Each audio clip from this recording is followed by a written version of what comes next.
राम। श्री राम जय जय राम। ओ सीताराम सीताराम सीताराम कहिए, जेहि विधि राखे राम तेहि विधि रहिए।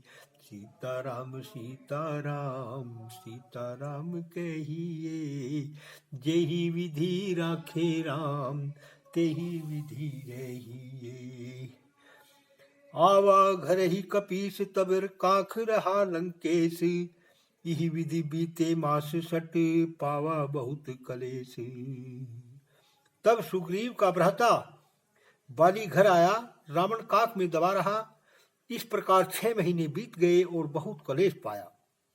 नित कलेश बस करे उपाई, तहन चले कछु आतुरताई। बहु प्रसवेद करवरी मह जामा, अधिक कुवास कीन तह धामा। कलम लाई ऋषि दसनन काटा, कच कर जीव मनऊ ब्रह्म चाटा। एक दिवस रवि अंजलि साजा, काख ते निकरि दसानन भागा। नित्य क्लेश वश होकर निकलने के उपाय करता है, परंतु वहां कुछ वश नहीं चलता था। काख में बहुत पसीना जम गया और अत्यंत दुर्गंध हो गई। क्रोध करके दांतों से काटा, तब बाली ने जाना कि बालों में कीड़े हैं। एक दिन बाली सूर्य को अर्घ दे रहा था कि काख से निकलकर रावण भाग गया। तब पुनि धरी कपीस सो बांधा, ले आयो अंगद के साधा। 20 भुजा 10 शीस सुधारा, चरण दो पुनि पुनि तही मारा। तब फिर बाली ने उसे बांध लिया और अंगद को खेलने को ले आया। 20 भुजा और 10 सिर देखकर अंगद ने बारंबार लाते मारी। धरि समेटी झुमरी समकीना, बांधी सेज पर शोभा दीना। अंगद खेली लात सिर मारा, किलकिलाए किलके किलकारा। तारा चीने रावण ही तेहि क्षण दीन छुड़ाए, जाहु तुरंत लंकेश ग्रह बहुरी धरई कपिराय। तारा ने रावण को पहचानते ही छुड़ा दिया और कहा कि रावण, तुम घर को शीघ्र जाओ, नहीं तो कपिराय फिर पकड़ लेंगे।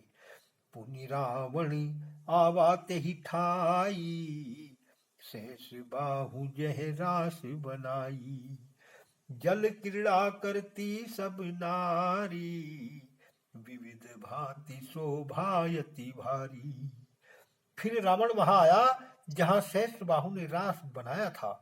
सब स्त्रियां जल क्रीड़ा कर रही थी, जिनकी अनेकों प्रकार की बड़ी शोभा थी। पास रास मंडल जह रेवा, सुर नर नाग करई तह सेवा। जाय दीख रावण सुख नाना, देखी हृदय अतिशय दुख माना। रेवा नदी के कुल में रास मंडल हुआ था, जहां श्रेष्ठ देवता मनुष्य सेवा करते थे।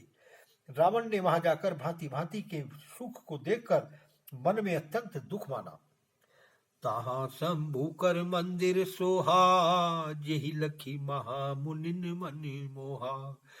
तुलसी कमल पत्र तह आना, बिलब पत्र यरु पुष्प प्रमाना। वहां शिव जी का शोभायमान मंदिर था, जिनको देखकर महामुनि का मन मोहित होता था। तुलसी पत्र, कमल पत्र, विलप पत्र, पुष्पादिक सब सामग्री विद्यमान थी। जाकर जल क्षोभेऊ 10 शीसा, पढ़ेऊ मंत्र सुमरे जगदीशा। निर्लज निशंक गयो पुनि तहवा, कर जल केली सहस उज जहवा। रावण ने जाकर जल क्षोभित किया, रोक लिया, अर्थात रोक लिया। शिव जी का मंत्र पढ़कर स्मरण किया। यह निर्लज निशंक उस स्थान पर गया जहां सहस्र बाहु जल क्रीड़ा करता था। अक्षोभ्यउ जल भुज भीष बल बूढ़न लगी समाजे सहस्र बाहु अति क्रोध मन मोहि सम आन को आजे। 20 भुजाओं के बल से रावण ने जल का प्रवाह रोक लिया तो समाज डूबने लगी। सहस्र बाहु ने बड़ा क्रोध किया कि मेरे समान आज दूसरा कौन है।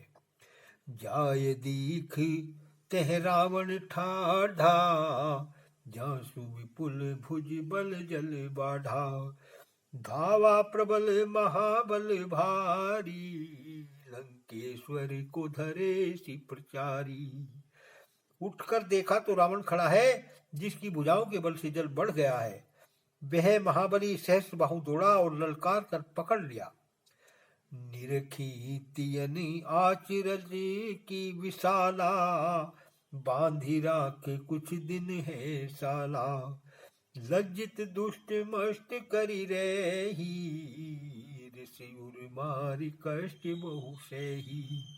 यह देखकर स्त्रियों को बड़ा अचंभा हुआ। कुछ दिन घुड़साल में बांध रखा। यह दुष्ट लज्जित हो चुप रहा, क्रोध को मन में मारकर अत्यंत कष्ट सहन करता रहा।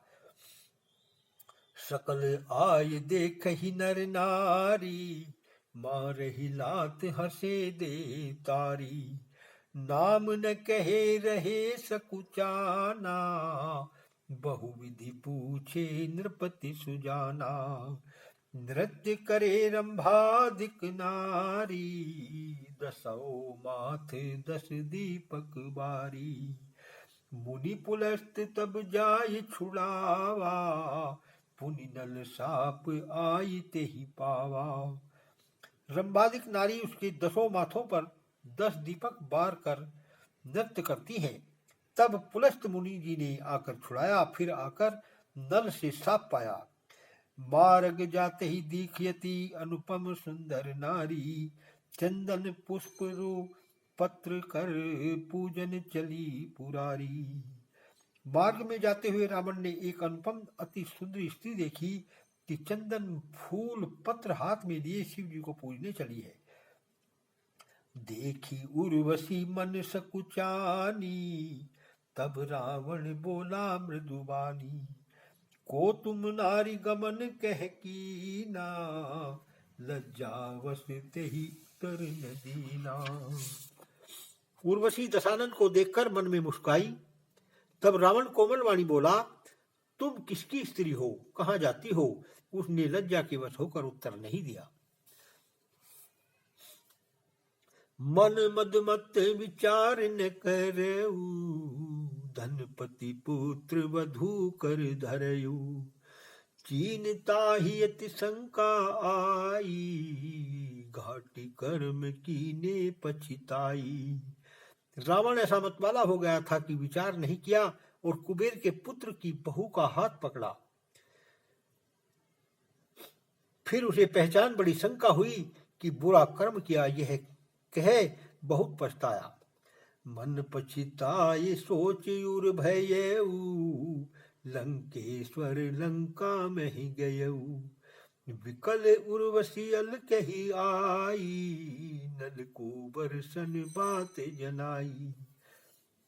मन में पछताया और बड़ा सोचकर लंकेश्वर रावण लंका को गया।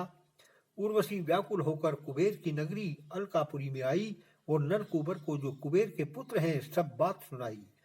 दीन साप तिनकी क्रोध अपारा रावण वंश हो क्षयकारा आयो साप लंक में धाई 10 कंधर बैठा जही ठाई। नलकूबर ने अपार क्रोध कर साप दिया कि रावण का वंश क्षय हो जाए। साप मूर्ति धारण कर लंका में जहाँ रावण बैठा था वहां आया। आगे आए ठाड भाषा पा निरखी दशानन अति भय कापा।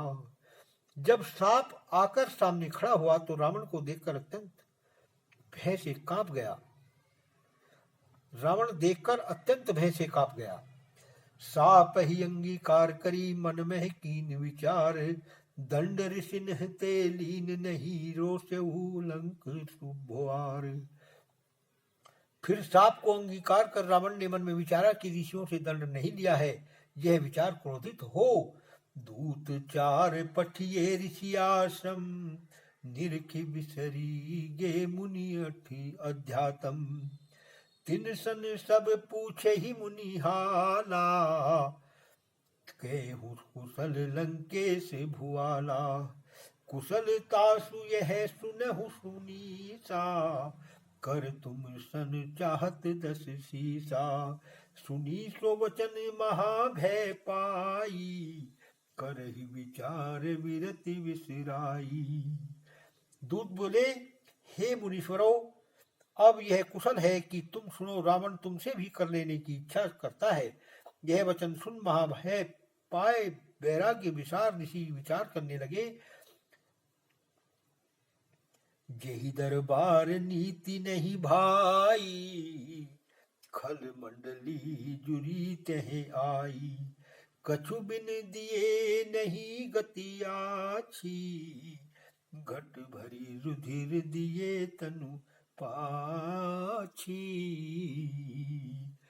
दूतन सौंपी कहा मुनि ज्ञानी, भूप ही केहू जाय यह बानी। दूत बोले, हे मुनीश्वरों, अब यह कुशल है कि तुम सुनो, रावण तुमसे भी कर लेने की इच्छा करता है। भाई, जिस दरबार में नीति नहीं है और खल मंडली जुड़ी है, वहां कुछ बिना दिए बनेगी नहीं। इस कारण शरीर से रुधिर निकालकर एक घड़ा भर दिया। और दूतों को सौंपकर ज्ञानी मुनियों ने कोमल वाणी से कहा कि रावण को यह घड़ा देकर कहना, घट युग रत क्षय होई है, सहित सकल परिवार। दूत तुरंत घट ले गए, लंकापति दरबार। घट उघड़ते ही परिवार सहित तुम्हारा नाश हो जाएगा। दूत तुरंत रावण के दरबार को घट ले गए। श्री राम जय जय राम, श्री राम।